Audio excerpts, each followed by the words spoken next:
bass on the Tennessee River around us, unless there's a big shad spawn or a big shad kill, then they start to position more with the bait and everything. But they have no reason to do that when there's not a shad kill or anything. They literally, you need to look for areas. What's the easiest place a bass can sit and feed with the current? Because the current's going to bring them a million, balls of bait every day. Look for the areas that's the easiest place for the fish to set up, because that's where they're going to be, and they're just going to wait to ambush the bait. There's no reason for them to go anywhere but there. Yeah, I think one of the good things to remember is, especially in a current system, largemouth are lazy, so find places that they don't have to work. That's why they get so big. Yeah. They don't get chunky for no reason. They don't have to exert a bunch of energy. They just lay there and wait. But even on the low end, it's the same thing on the low end where it fishes more like a lake. It's so wide there that even when they're running quite a bit of current, it doesn't affect it the same way. And there's certain areas of it, like you get around Harrison Bay Islands and inside Chester Frost, there's no current hardly at all there. If they're ripping a ton of it, you might get some backflow, or you might get some pull out of there just a little bit. But the only current in a lot of those areas is wind generated. But the fish, it's like you find where the fish should sit, find hard bottom, find shell beds, find offshore brush, and the fish will be there because there's literally so many balls of bait. You can run on side scan. It's like ball, ball, ball, ball, ball, ball. And I don't even stop on any of that stuff unless I'm seeing either one, fish, or two, I'll know to start looking for fish. If you get in an area and you start seeing the bait broken up where it's not a tight ball like this, if you start seeing bait that's spread out and kind of linear, that's a good indication there's predatory fish nearby that are pushing that bait school around. They're trying to ball back up. Yeah, so if it looks perfect, they're probably not. Yeah, if you find a bunch of perfect circles or ovals, you keep on going, baby. There's nothing there for you. Huh. If you start seeing them spread out, or you see little teardrops and stuff like that, little tadpole-looking schools of bait, then hey, there's predatory fish right around here. You might not even be able to see them because there's so much bait, but there's no reason for a school of bait to be broken up like that unless they're in distress. That's some juice right there, because most people just see bait and be like, all right, gonna fish right there, and then they'll fish for 30 minutes and wonder why nothing's eating it. Yeah, no, just keep on going. Keep ripping it until you see that bait broken up, and then right around that area. And that's really good to know when you're talking about grass, because sometimes it's really hard to spot fish in the grass on side scan, and sometimes it's really hard on chunky bottom to spot fish on the side scan, especially if you're side scanning deep to shallow. But what really sticks out like a sore thumb is balls of bait. So you can run that ledge. If there's a bunch of balls of bait up on the edge, you zip down through there, and all of a sudden you see bait broken up on that chunk rock. It's like, I'm zipping right in there. Yeah, fishing around. To our northern guys that are tuning into this right now, don't think just because Caleb's from Tennessee that this doesn't happen the same exact way up in these northern lakes, because I've seen these bait balls. I've seen this exact thing I'm talking about. Exactly. We actually witnessed it. It was funny you mentioned that, because Ben was using, he's got live scope, and so he was playing around a lot more with the perspective mount on there, and so we got to see that on St. Clair, balls of bait getting broken up just like that. Now you could actually see the fish in that situation, just because that's sick. The bottom the bottom composition there, it's just like one big flat. There's hardly anything there. So when a fish moves on live scope, it's so obvious. But another lake that we fished was a small lake where I actually caught that big bag of fish, and it was loaded. It looked like gizzard shad, but there was just clouds of perch, like 5 to 7 inches long.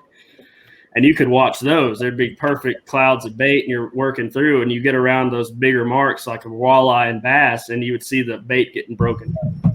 You'd do the same thing. That's pretty sick. Yeah. So I asked you about that gizzard shad versus threadfin shad question because I was talking to Livesey after he won Fork. Yeah. And he said that's what he honed in on, that gizzard shad spawn, because that's what those bigger caliber fish are going to hone in on, because you might not catch as many, but the ones you do catch are going to be bigger because they have to be that caliber in order to fit that gizzard shad in their mouth. Now, the funny thing is I see that completely flop in a lot of areas in the fall. And I think the reason that is because the bass will group up with the white bass, and they'll let the white bass corral the threadfin shad, whereas most of the gizzard shad are staying in the grass mats. So you think about it, like the bluegill and the gizzard shad, they're in those broken, like really thick grass mats and stuff. Like they're harder for a bass to catch. Bass, some of them commit into that grass and they'll sit there and try to ambush those fish in there. But a lot of the really big ones in certain areas, especially down lake, you'll have giants mixed in with the white bass and the really small bass. And it's like they'll just let them corral the threadfin shad, and you'll watch them. They'll run through like a big whale and just get a mouthful of small threadfin shad. That's super interesting. It's very aggravating because they're hard to catch, but that's when the float like handy. That's you have to wait for that light switch and make the perfect cast at the perfect time. Yeah, through that bait ball.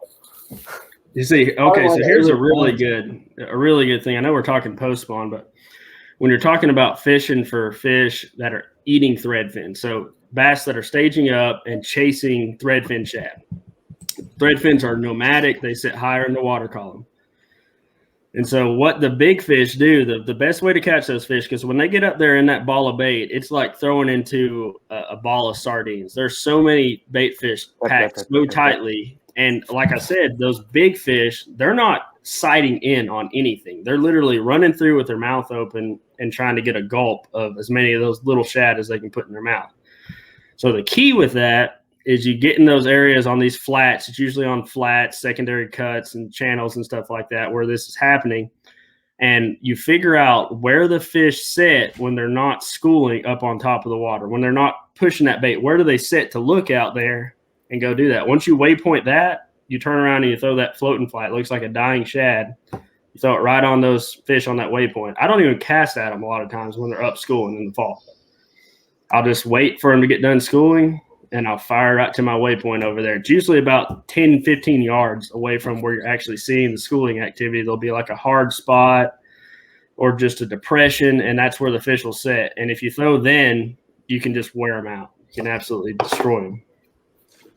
But if you're throwing at them when they're schooling, it's like, how are you gonna make your bait look better than the 10,000 shad that are sitting there? Right. Sometimes you get them on a big topwater like that or a bigger swim bait and get that kind of difference going.